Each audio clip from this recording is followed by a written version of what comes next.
جب تم شروع قرآن کے ان 3 حرفوں کو نہیں جانتے تو آگے بھی کچھ نہیں جانتے کہ کس چیز سے کامیابی ملے گی اور کس چیز سے ناکامی.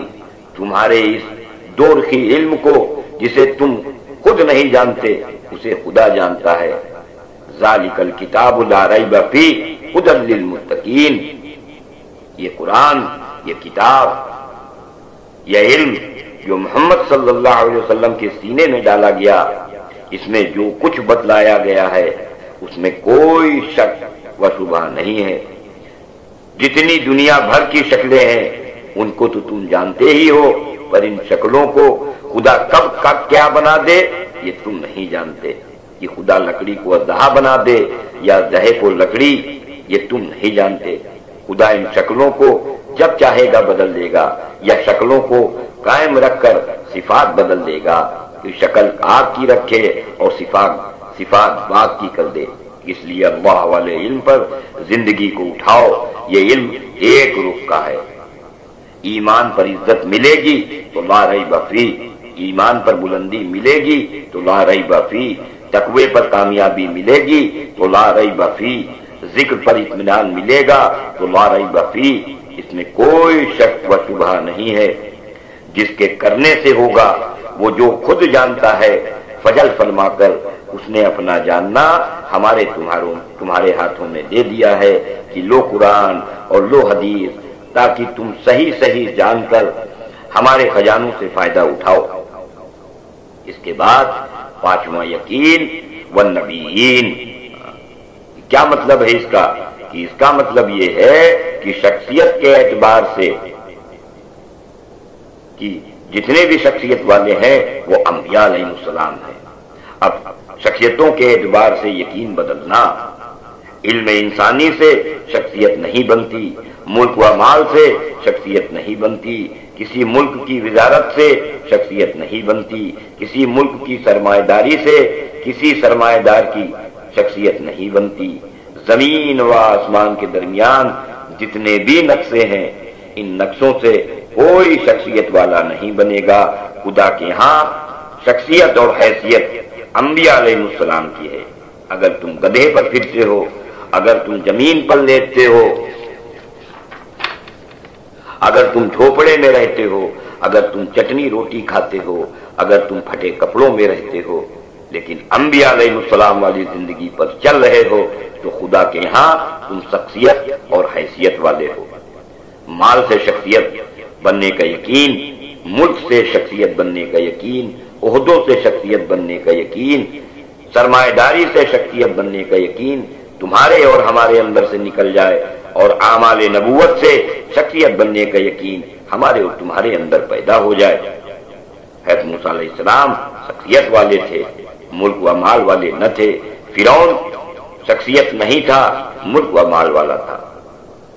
حامان شخصیت نہیں تھا، وزارت والا تھا.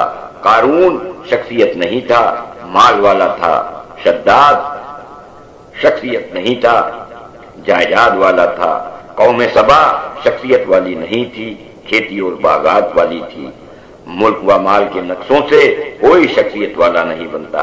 کسی ملک کا صدر یا کسی ملک کا وزیر یا کسی ملک کا کمانڈر یا کسی ملک کا سرمایہ دار کوٹھیوں میں رہنے سے عزت والا نہیں بنتا، کیونکہ کوٹھیوں میں تو چوہا بھی رہتا ہے. اگر کوٹھی والے کو تم کہتے ہو کہ یہ کوٹھی کی وجہ سے عزت والا ہے تو چوہے کو بھی کہو یہ چوہا بھی عزت والا ہے کیونکہ یہ بھی کوٹھی میں رہتا ہے. ہوائی جہاز میں چلنے سے کوئی عزت والا نہیں بنے گا کیونکہ ہوائی جہاز میں کتے بھی چلتے ہیں. شخصیت، حیثیت، عزت، مقام و منصب اور بڑائی ملک و مال سے قائم نہیں ہوتی بلکہ اعمال نبوت سے قائم ہوتی ہے. اس کا یقین ہمارے دل میں بیٹھ جائے. اس لیے ایمان کے سیکھنے پر آؤ. نبوت کے 23 سال میں سے 13 سال مکے میں حضرت محمد صلی اللہ علیہ وسلم نے صحابہ اکرام کو صرف ایمان کا سیکھنا اور سکھلانے پر ڈالا تھا. شیطان مسلمانوں کو عمل سے نہیں روکتا. تبلیغ میں 2 قسم کے آدمی نکلتے ہیں. ایک کمائی والے جو کمائیوں سے نکلیں گے پر یہ سارا وقت اپنے کمائی کے شعبوں کو سوچنے میں اور اس کے ہی خیال کے ارد گرد چکر کاٹتے رہیں گے۔ یقین انہی شعبوں کی شکل کے ساتھ جڑا ہوا ہے، اسی یقین کو باقی رکھتے ہوئے یہ نماز پڑھنے کو، روزہ رکھنے کو، حج کرنے کو، تبلیغ، تعلیم و ذکر کرنے کو تیار ہیں، پر یقین بدلنے کے لیے، ایمان سیکھنے کے لیے تیار نہیں ہے۔ حالانکہ ایمان کے بغیر عمل ایسا جیسے بغیر کرنٹ کے بجلی کا تار۔ آج شیطان مسلمانوں کو عمل سے نہیں روکتا، وہ جانتا ہے کہ اگر اس نے عمل کر بھی لیا تو اس کے اندر خوش فہمی پیدا ہوگی، جس کی وجہ سے یہ میرے جیسی نافرمان قسم تیار ہوگی۔ یہ ایسے بنیں گے جو راندے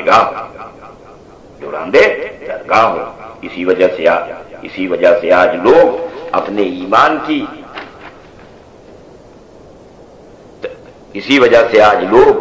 ایمان کی طرف سے بے پرواہ ہیں۔ شیطان آدمی کو عمل سے بگاڑنے کی کوشش کرتا ہے کہ آدمی کے پاس ایمان کی قوت نہ ہو تو عمل سے بگاڑتا ہے کہ عمل کیا، بڑائی پیدا ہو گئی، شہرت کا جذبہ آ گیا، پھر ایسے عمل منہ پر کھینچ کر مارے جائیں گے۔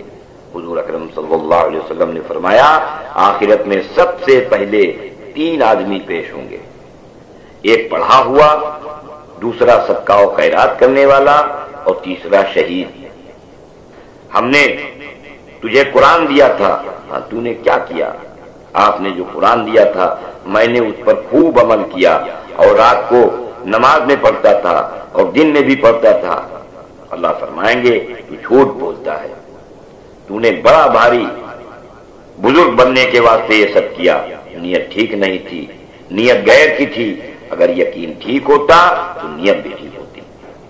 حدیث میں آیا ہے یہ عمل صرف اللہ کی رضا کے لیے ہو تو قبول ہوتا ہے، یقین کمزور ہے تو نیت اللہ کے غیر کی بن جائے گی، اس کے پاؤں پکڑ کر اٹھایا جائے گا اور جہنم میں ڈال دیا جائے گا۔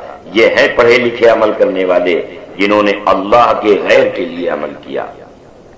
دوسرے سے پوچھا جائے گا، وہ کہے گا اے اللہ میں نے مدرسوں اور خانقاہوں میں خوب پیسہ لٹایا تھا۔ جواب دیا جائے گا کہ لوگوں نے تجھے بھی کہہ دیا کہ تو بڑا سخی تھا، اب میرے پاس تیرے لیے کچھ نہیں ہے، اسے بھی جہنم میں ڈال دیا جائے گا۔ تیسرا وہ ہوگا جو خود اللہ کے راستے میں نکلتا تھا، کبھی جان کی بھی پرواہ نہیں تھی۔ یہ 3 آدمی ہیں جن سے دوزخ کو سب سے پہلے بھرا جائے گا، جنہوں نے کمزور ایمان کے ساتھ عمل کیے، ان کا یہ حشر ہوگا، اور جنہوں نے ایمان حاصل نہیں کیا اس کے بغیر پوچھے دوزخ میں انہیں ڈال دیا جائے گا۔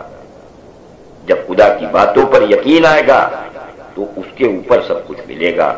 علم آ گیا عمل نہیں آیا تو دوزخ، علم نہ آیا عمل آ گیا تو دوزخ، اور اگر علم آ گیا عمل بھی کر لیا لیکن یقین نہ آیا تو دوزخ۔ ایمان کا علم ایمان ہی کے لیے ہے۔ اول تو جنت صرف ایمان پر ملے گی، شرک والوں کے مقابلے میں ایمان سے چمکایا جائے گا، عمل سے انسان کو نہیں چمکایا جائے گا۔ اصل چیز سیکھنے کی ایمان ہے۔ آج مسلمان ایمان کو سیکھنے کے لیے تیار نہیں ہے کہ ہم ہی کمانے والے ہیں، ان کا پورا یقین اپنی کمائی پر ہے۔ دوسرا طبقہ جو کماتا نہیں ہے اور زبان سے وہ یہ کہتا ہے کہ اللہ کے دینے پر یقین کسی نہ کسی پر رکھتے ہیں کہ فلاں کر دے گا، فلاں سے مل جائے گا، فلاں دے جائے گا، اس کی تبلیغ تو خوب ہو رہی ہے پر اندر سے ٹٹولو تو گوبر بھرا ہوا ملے گا۔ تو ایمان کا علم ایمان ہی کے لیے ہے۔ نماز، روزہ، حج و زکات آخر میں ہے کہ جو ایمان پر مرے گا وہ جنت جائے گا، اور دعا بھی ہے کہ اللہ ہمیں جب تک زندہ رکھ تو عملوں پر زندہ رکھ، اور جب موت دے تو ایمان پر موت دے۔